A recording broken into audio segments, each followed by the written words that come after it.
Bonjour à tous et à toutes, je vous retrouve aujourd'hui en vidéo pour vous présenter mon premier point lecture pour le mois d'avril.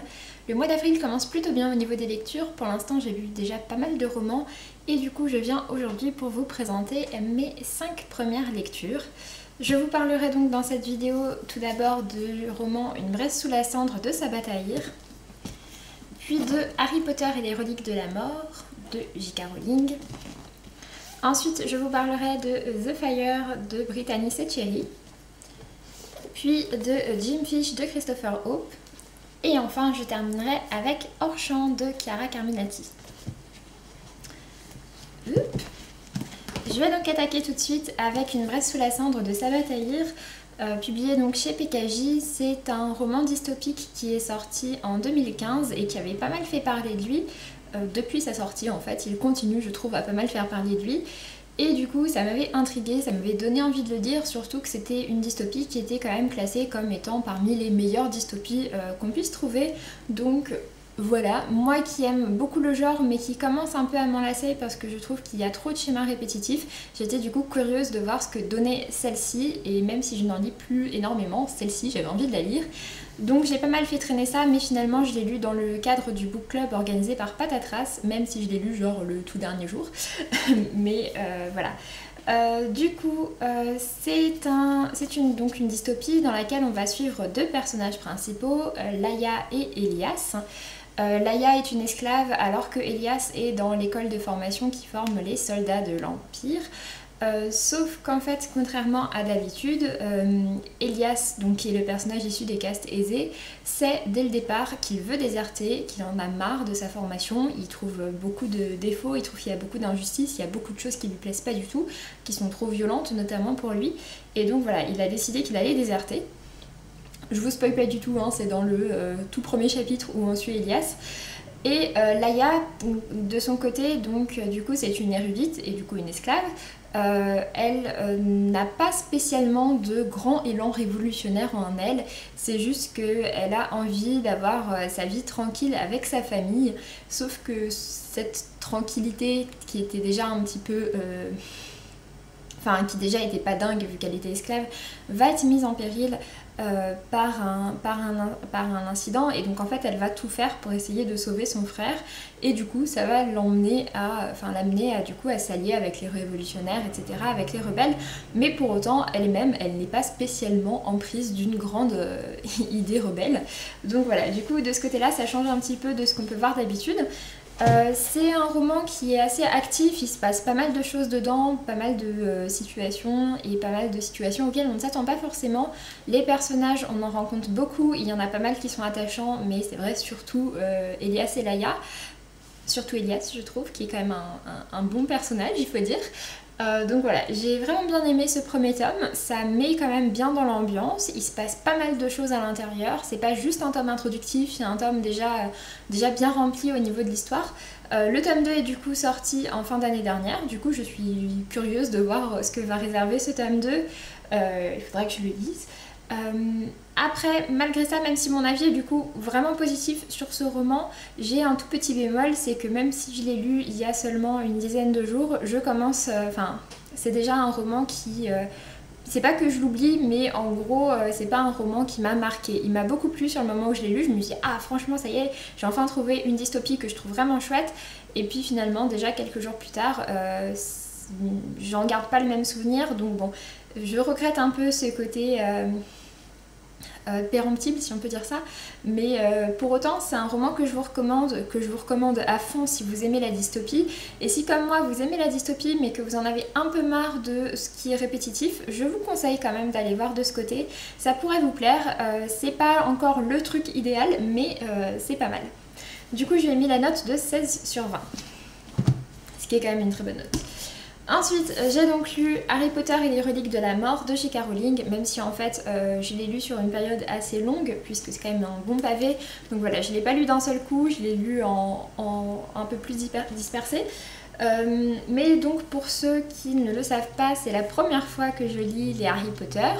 Je ne les avais jamais lus étant plus jeune et j'avais pas non plus spécialement vu les films parce que j'étais dotée d'un assez fort esprit de contradiction qui disait que si tout le monde regardait Harry Potter et aimait ça, et ben moi je regarderais pas et je les lirais pas. Ce qui était quand même très con, hein, il faut le dire.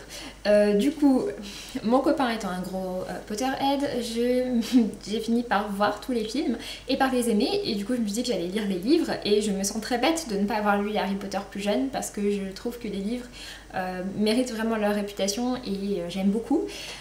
Notamment ce tome 7, pour ma part, c'est mon tome préféré. J'ai beaucoup aimé tout ce qui se passe à l'intérieur, toute la quête des Horcruxes, des reliques de la mort, etc. Donc je connaissais du coup déjà l'histoire vu que j'ai vu les films il n'y a pas si longtemps que ça, mais j'étais très contente de la découvrir en livre. J'ai vraiment beaucoup aimé tout ce qui se passe dans ce tome 7. J'avais eu un petit peu plus de mal avec le tome 6 que j'avais trouvé un peu lent parfois, mais par contre ce tome 7, vraiment j'ai beaucoup aimé. Et je lui ai mis la note de 19 sur 20 et si comme moi vous êtes une personne un peu bornée qui n'a jamais lu Harry Potter, et bah je vous conseille de remédier à ça. Ensuite, j'ai donc lu The Fire de Brittany Setcheri, donc le tome 2 de la série Elements, publié chez Hugo Roman, et d'ailleurs je l'ai reçu de la part de la maison d'édition Hugo Roman, que je remercie, d'autant plus que l'envoi était un petit peu périlleux puisque le premier colis s'est perdu en route, donc on a dû m'en renvoyer un. Enfin bref, il a fini par arriver à la maison, j'ai pu le lire et je suis tellement contente d'avoir pu le lire. Donc du coup c'est le tome 2 de la série Elements, le tome 1 c'était The Air Ibris. En sachant que chaque tome est une histoire différente, donc du coup on peut les lire séparément les uns des autres. J'avais beaucoup aimé The Air, ça avait été un petit coup de cœur pour moi, je lui avais donné la note de 19 sur 20 et j'avais vraiment beaucoup aimé et du coup j'étais très curieuse de découvrir cette nouvelle histoire. Et je dois dire que même si on retrouve quelques points communs, notamment le fait que ce soit des histoires très tristes avec des personnages qui n'ont vraiment pas été gâtés par la vie du côté de tout ce qui a pu leur arriver, et bien malgré tout ça reste de très belles histoires d'amour que je prends un plaisir énorme à lire. Donc voilà, j'ai à nouveau beaucoup aimé cette histoire, je l'ai même préférée en fait je pense au tome 1 parce que je pense que je me suis encore plus attachée à ces personnages là. Pour les personnages, en fait, donc nos deux héros, ce sont des personnes qui vont se rencontrer très jeunes, ils vont se rencontrer autour de 16 ans. Et avant d'avoir la relation amoureuse, forcément c'est une romance, ils vont avant tout devenir amis et vraiment apprendre à se connaître. Et c'est ce que j'ai beaucoup aimé aussi dans ce roman. Mais ce sont deux personnages qui n'ont pas des vies faciles. Les deux personnages ont notamment pas mal de soucis du côté de leur famille, même si du côté de la jeune fille on va dire que c'est pourri, mais du côté du jeune homme c'est juste monstrueux et catastrophique et voilà, c'est un personnage qui a vraiment pas la vie facile, qui a beaucoup de choses qui se mettent dans ses pattes et qui l'empêchent de réussir et d'espérer quelque chose de meilleur. Donc voilà, c'est une très belle relation qui se tisse entre eux et même si toutes les difficultés que porte le personnage masculin vont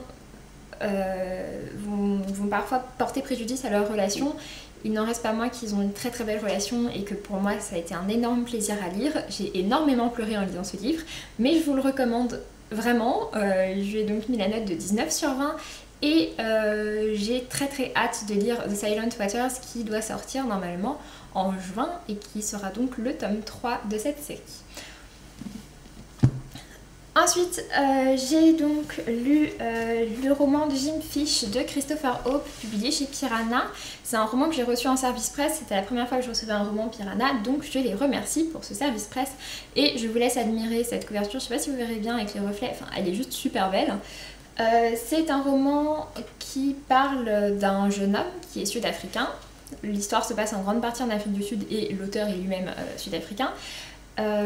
Et donc ça se passe entre les années 1980 et 1990 et ce jeune homme qui est donc surnommé Jim Fish en fait est un petit peu particulier puisque l'histoire commence au moment de l'apartheid et du coup en Afrique du Sud il y avait vraiment des classes, on rangeait vraiment les gens dans des cases en mode celui-là il est blanc, celui-là il est noir, celui-là il est métis, celui-là il est indien.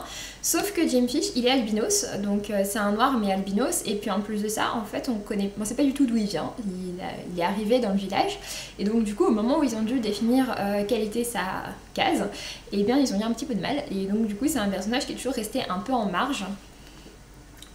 dans cette situation en marge, il va rencontrer d'autres personnages qui eux aussi sont en marge, et notamment un qui est appelé Malala le Soviet, et qui est un philosophe autodidacte, qui est un grand amateur et défenseur du communisme, qui va donc l'initier un peu à tout ça. Et en gros l'idée de Jim Fish, ça va être qu'il a envie d'être du bon côté de l'histoire, donc du côté où il se passe des choses et du côté où, voilà, où ça part sur une bonne lancée quoi.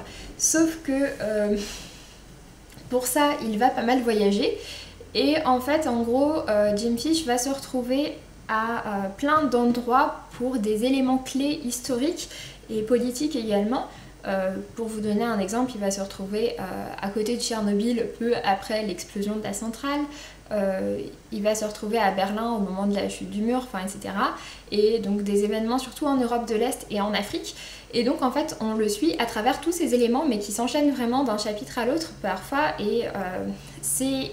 En fait en gros il y a un aspect presque de road trip un peu comique, mais avec en même temps toute cette partie d'histoire et d'histoire sombre en général, et on va dire que ça m'a un petit peu perdue parce qu'en fait donc l'histoire est très rapide, c'est un roman qui est quand même assez court, il se passe plein de choses dedans, et du coup j'ai trouvé ça peut-être un peu trop saccadé, du coup je me suis pas complètement attachée à l'histoire. En plus de ça, c'est raconté à la troisième personne, du coup je me suis pas non plus complètement attachée à Jim Fish, et je regrette un peu. C'est un roman que je pensais que j'allais beaucoup aimer, et finalement j'ai un avis un peu en demi-teinte dessus. J'ai trouvé que c'était un peu trop rapide, et en fait c'est le genre de roman dans lequel il se passe plein de choses et qui du coup sont pas très réalistes en fait, mais avec des événements réels en fond, des événements réels historiques en fond, et du coup c'est un peu bizarre. J'ai un peu l'impression que l'auteur a voulu raconter trop de choses, et du coup il a mis trop d'idées dans le même roman. Il aurait peut-être été mieux de séparer ça. Donc voilà. Malgré tout, c'est un roman que j'ai bien aimé découvrir. Je lui ai mis la note de 14/20. Et ensuite, pour terminer, j'ai donc lu Hors champ de Chiara Carminati, publié aux éditions La Joie de lire, qui est une maison d'édition suisse, dans leur collection Ancrage. C'est un roman que j'ai reçu en masse critique Babelio, du coup de la part à la fois du site Babelio et de la maison d'édition La Joie de lire, que je remercie tous les deux. C'est un roman qui m'avait intriguée, puisqu'en fait c'est un roman jeunesse qui se passe pendant la Première Guerre mondiale, mais du point de vue de ceux qui ne font pas la Première Guerre mondiale et qui restent en arrière-plan.